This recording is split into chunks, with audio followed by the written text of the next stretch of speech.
شازده کوچولو، اثری از آنتوان دو سنت اگزوپری. فصل اول. یک بار هنگامی که 6 ساله بودم تصویر باشکوهی را در کتابی به نام قصه های واقعی از طبیعت که راجع به جنگل کهن بود دیدم. تصویری از یک مار بوا که در حال بلیدن حیوانی بود. در اینجا نمونه تصویر آمده. در کتاب گفته شده مارهای بوا تمام شکارشان را بدون جویدن یکجا قورت میدن. بعد از آن دیگر نمیتوانند حرکت کنند و تمام 6 ماهی که نیاز به هضم شکارشان را دارند میخوابند. سپس راجع به حوادث جنگل به طور عمیق فکر کردم و سرانجام پس از کار کردن با یک مداد رنگی موفق به کشیدن اولین نقاشی هم شدم. اولین نقاشی هم به شکل صفحه بد است. شاهکارم را به بزرگترانشان دادم و از آنها پرسیدم آیا از نقاشی هم می ترسند یا خیر؟ اما آنها پاسخ دادند ترس؟ چرا باید از یک کلاه ترسید؟ ولی نقاشی من یک کلاه نبود. آن تصویر یک مار بوا بود که داشت یک فیل را هضم می کرد. آنگاه به دلیل اینکه بزرگترها قادر به فهم نقاشی هم نشده بودند نقاشی دیگری کشیدم. داخل شکم مار بوا را کشیدم. بنابراین آنها می توانستند به درستی نقاشیم را ببینند. بزرگترها همیشه نیاز به توضیح دارند.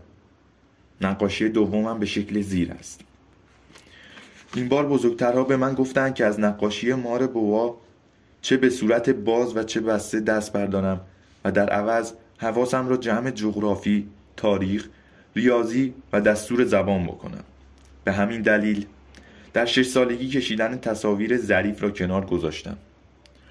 با شکست نقاشی شماره 1 و شماره 2 من هم دل سرد شده بودم. بزرگترها هیچ وقت به تنهایی چیزی را درست متوجه نمی شوند و بچه ها هم از اینکه مدام هر چیزی را به آنها توضیح دهند خسته می شوند. ناچار شدم کار دیگری پیدا کنم. این بود که به سمت خلبانی رفتم.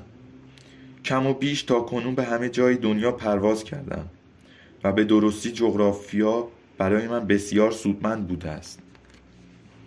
من می توانم در یک نگاه چین را از آریزونا تشخیص دهم.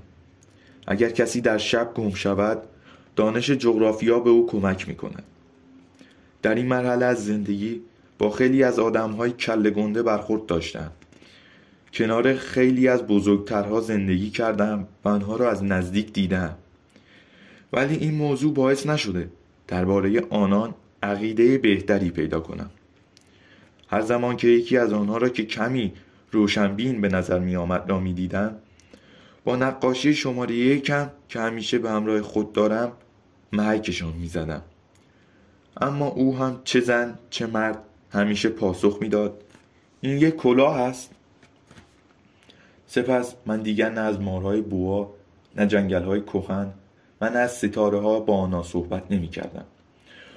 خودم را تا به سطح او پایین آوردم و با او راجع به پل و گلف، سیاست و انواع کراوات حرف زدم. او هم از اینکه با چنین مرد معقولی آشنا شده بسیار خرسند می شود. فصل دوم. بنابراین روزگارم تو تنهایی می گذشت. بیان که در حقیقت یکی را داشته باشم که با او حرف بزنم، تا اینکه 6 سال پیش در کویر صحرا حادثه‌ای برایم رخ داد. یک قسمت موتور هواپیمایم شکسته بود و چون نه تعمیرکاری همراهم بود و نه مسافری، تنها دست به کار شدم تا از پس چنین تعمیری مشکلی برایم. آن موضوع برای من مسئله مرگ و زندگی بود. من به زور جیره آبم تا به آخر هفته می رسید. شب اول 1000 مایل دورتر از هر آبادی بر روی ماسه ها خوابیدم. من از هر کشتی شکسته‌ای که وسط اقیانوس به تخت پاره‌ای متصل باشد هم تنها تر بودم. پس می توانید حدس بزنید که چه جور گیج شده بودم. با طلوع آفتاب و شنیدن صدای ظریف عجیبی بیدار شدم که گفت بی زحمت یک بره برایم بکش. بی زحمت یک بره برایم بکش. چی؟ یک بره برایم بکش. چنان از جا پریدم که انگار دچار صاعقه شدم. به سختی که چشمایم را مالیدم و اطرافم را نگاه کردم، آدم کوچولویی بسیار عجیبی را دیدم. این بهترین شکلی است که بعدها توانستم از او استخراج کنم. البته آنچه که من کشیدم با خود او بسیار فرق دارد. اگرچه تقصیر من نیست.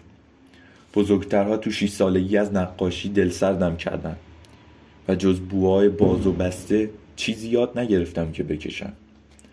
با چشمایی که از تعجب گرد شده بود به این حضور ناگهانی خیره شدم. به یاد داشته باشید که من از نزدیکترین آبادی مسکونی 1000 مایل فاصله داشتم و این مرد کوچک، من هم اصلا به نظر نمی آمد که راه گم کرده باشد، یا از خستگی و یا از گشنگی و تشنگی و یا از ترس و غش و ضعف رفته باشد. هیچ چیز راجع به او به بچه‌ای نمی‌خورد که 1000 مایل دور از هر آبادی مسکونی در میان صحرا گم شده باشد. سرانجام هنگامی که قادر به سخن گفتن شدم به او گفتم آخه تو اینجا چی کار میکنی؟ و اون وقت او خیلی آرام دوباره تکرار کرد که لطفاً برای من یک بره بکش. تحت تاثیر شدید رازی قرار گرفتن به آدمی جرأت نافرمانی نمیدهد.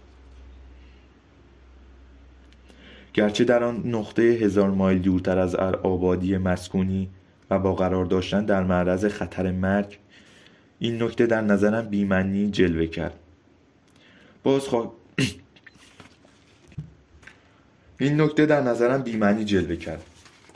باز کاغذ خودکاری از جیبم در آوردم، اما تازه یادم آمد که آنچه من یاد گرفتم بیشتر در مورد جغرافی و تاریخ و ریاضی و دستور زبان است و با ناراحتی مختصری به آن موجود کوچولو گفتم نقاشی بلد نیستم.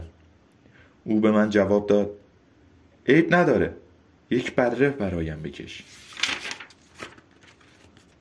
از آنجایی که هیچ وقت بره‌ای نکشیده بودم، یکی از آن 2 نقاشی را که قبلا بلد بودم برایش کشیدم. مار بوهای بسته را کشیدم، ولی یک دفعه جا خوردم وقتی آن موجود کوچولو گفت نه، فیل درون شکم یک بووا را نمیخواهم. بووا موجودی بسیار خطرناک است و فیل طاقت فرسا.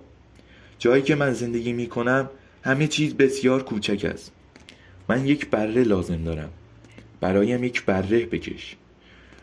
سپس شروع به کشیدن کردم. با دقت نگاهش کرد و گفت نه، این بره حسابی مریض است. یکی دیگر برایم بکش. سپس شروع به کشیدن کردم. دوستم لبخند بانمکی زد و در نهایت بخشندگی گفت همانطور که میبینی این بره نیست، قوچ است، شاخ دارد. دوباره نقاشی کشیدم. آن را هم مثل قبلی ها رد کرد. این یکی خیلی پیر است. من یک بره میخواهم که طولانی مدت عمر کند. این دفعه چون عجله داشتم که موتورم را در آوردم، از رو بی‌حوصلگی جعبه‌ای کشیدم که دیوارش 3 سوراخ داشت و از دهنم پرید که این یک جعبه است. بره‌ای که میخوایی داخلش است. و بسیار تعجب کردم وقتی که دیدم داور کوچولوی من قیافش شکفته شد و گفت آها، این درست همان چیزی است که میخواستم. فکر میکنی این بره خیلی علف بخواهد؟ چطور؟ زیرا جایی که من زندگی میکنم خیلی کوچک است.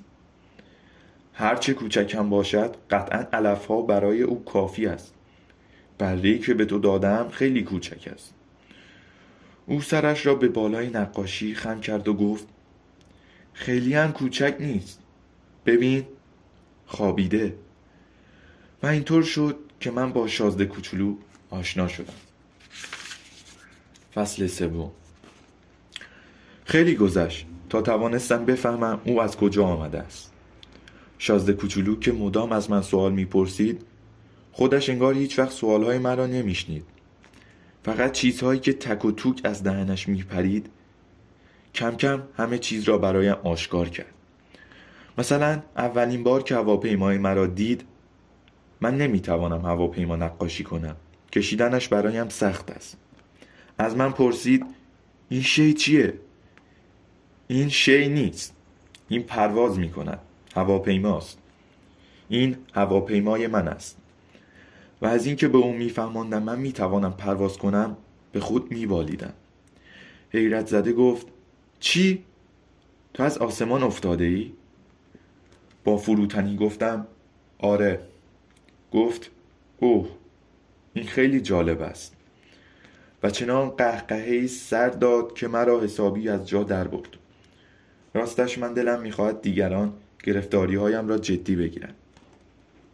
سپس اضافه کرد و گفت خب پس تو هم از آسمان میایی؟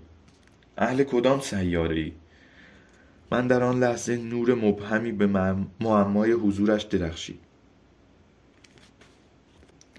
در آن لحظه نور مبهمی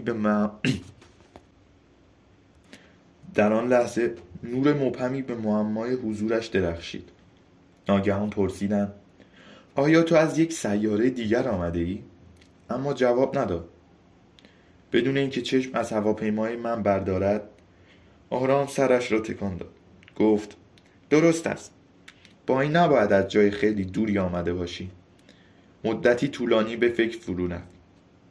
سپس بره‌اش را از جیب درآورد و محو تماشای گنجش شد. شما می توانید تصور کنید که من از این نیمه رازگویی راجع به سیاره دیگر او چقدر هیجان زده شدم. تلاشی بسیار کردم. در نتیجه حرف بیشتری راجع به این قضیه به من گفت. مرد کوچک من، از کجا می آیی؟ منظور از جایی که زندگی می کنی. دقیقاً کجاست؟ برات را می خواهی به کجا ببری؟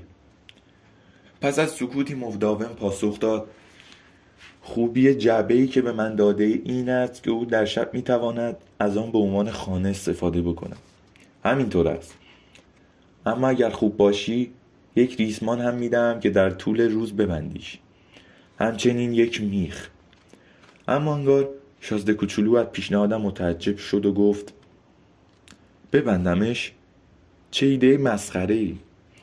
اما اگر نبندیش راه می رود و گم می شود.